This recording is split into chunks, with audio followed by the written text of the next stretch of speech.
नाज़रीन, हद ड्रामे की आने वाली एपिसोड की अगर बात करें तो एक तरफ ज़ीनिया है जिसने फ़रियाल और शहराम पे नज़र रखने के लिए बड़ी चालाकी से उनके घर में एक मुलाज़मा भेजी है।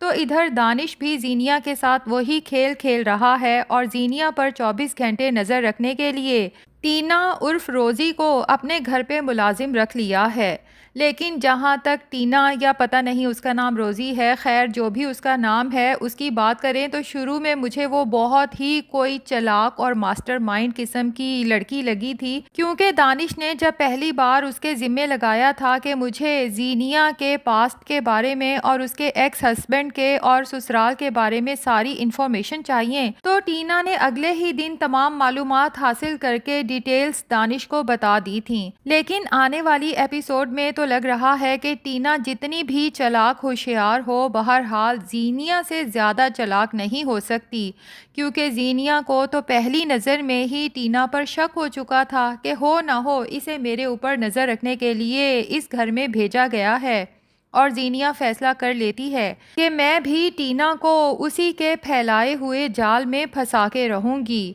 और भाई, ये काम तो दानिश खुद भी कर सकता था, ज़ीनिया की गैर मौजूदगी में उसकी तमाम कबर्ड्स की तलाशी ले सकता था, लेकिन दानिश ने इसके लिए टीना को ही क्यों हायर किया, ये बात समझ से बाहर है।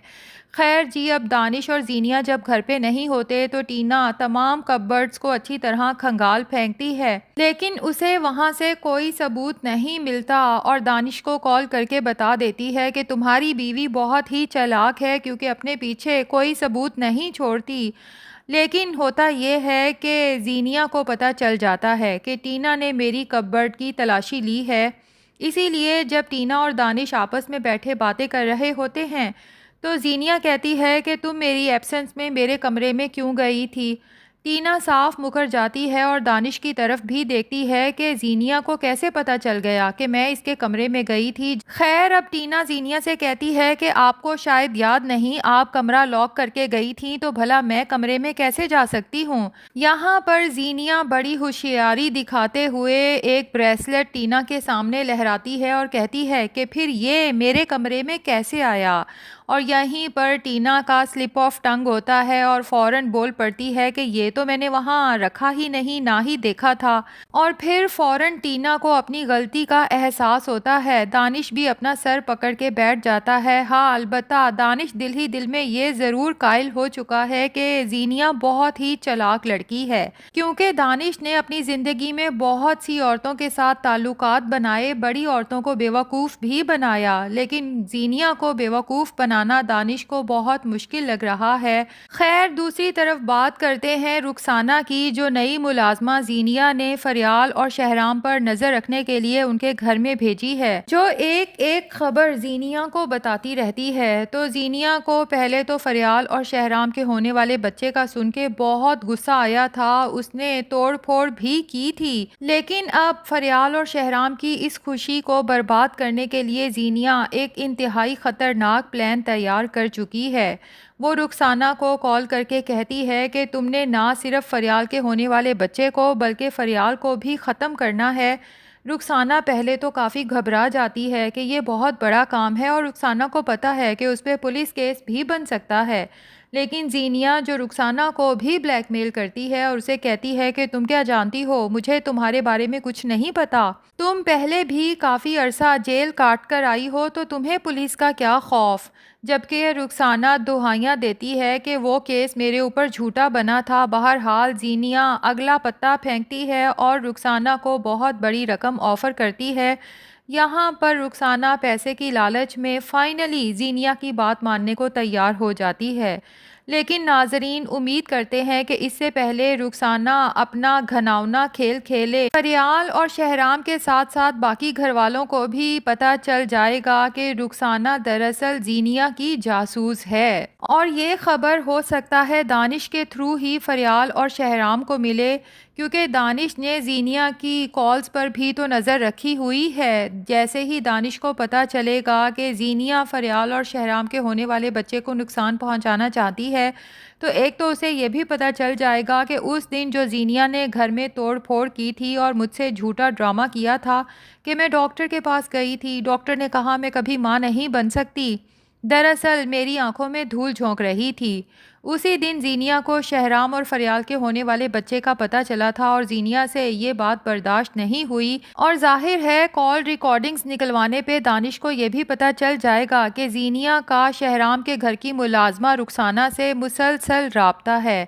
और जनाब जीनिया को भी इस ड्रामे में बहुत भयानक सज़ा मिलने वाली है। जैसा कि हमने देखा, दानिश जीनिया को लेके गायनाकोलॉजिस्ट के पास गया था कंसल्टेशन के लिए और गायनाकोलॉजिस्ट ने बता दिया कि जीनिया में ऐसा कोई बड़ा प्रॉब्लम नहीं है। अब मेडिकल ने इतनी तरक्की कर ली है, जो ट्रीटमेंट हम करेंगे उससे जीनिया कंसीव कर सकती है। और जीनिया भी फैसला करती है कि दानिश का एतमाद जीतने के लिए मुझे बेबी पैदा करना ही पड़ेगा, लेकिन दिल में ये हसरत भी करती है कि काश मुझे इस मेडिकल ट्रीटमेंट का पहले पता चल जाता तो मैं शहराम का बेबी पैदा कर लेती और हमारा रिश्ता कभी ख़त्म ना होता।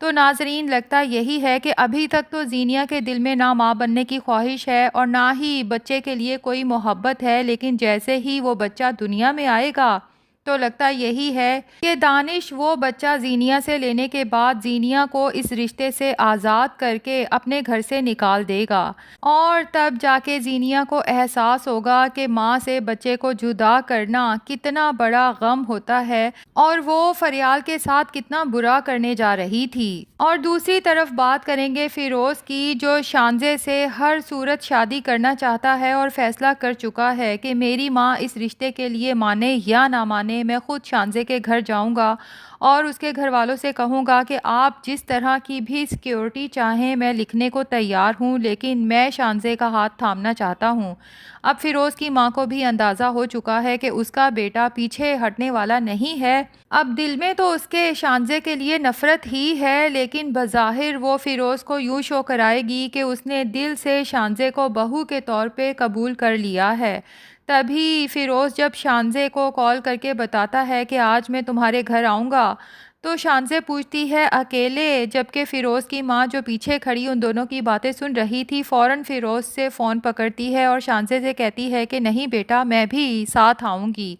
शानज़े तो बहुत खुश हो जाती है क्योंकि शानज़े को भी सच में फ़िरोज़ से मोहब्बत हो चुकी है। लेकिन अफ़सोस की बात यही है कि अब वही ड्रामा चलेगा जो पाकिस्तान में मोस्टली चलाया जाता है कि फ़िरोज़ की माँ फ़िरोज़ के सामने तो यूँ शो कराएगी कि वो शानज़े के इस घर में बहू बन के आने पर बहुत खुश है, लेकिन अंदर ही अंदर ऐसी तरकीबें लड़ाएगी कि किसी तरह से शानज़े फ़िरोज़ की नज़रों में गिर जाए और ये रिश्ता ख़त्म हो जाए। वैसे सच कहूँ तो हद ड्रामा अब पाकिस्तानी ड्रामा लगता ही नहीं। इंडिया के सितारे वाले चैनल्स के ड्रामे ऐसे होते थे कि एक कहानी ख़त्म होती थी तो दूसरी शुरू हो जाती थी और फिर 100-200 एपिसोड्स चलती थीं। खैर, हमें इस बात पे कोई एतराज़ नहीं, चाहे हद ड्रामे की भी 100-200 एपिसोड्स चलाएं, लेकिन कहानी को थोड़ा दिलचस्प बनाना भी ज़रूरी है। तो देखते हैं कि आने वाली एपिसोड में कौन अपनी चालों में कामयाब होता है, जीनिया या दानिश या फिर फ़िरोज़ की माँ। नाजरीन, वैसे आपको इन तीनों में से सबसे बुरा विलन कौन सा लगता है, कमेंट्स में ज़रूर बताएं।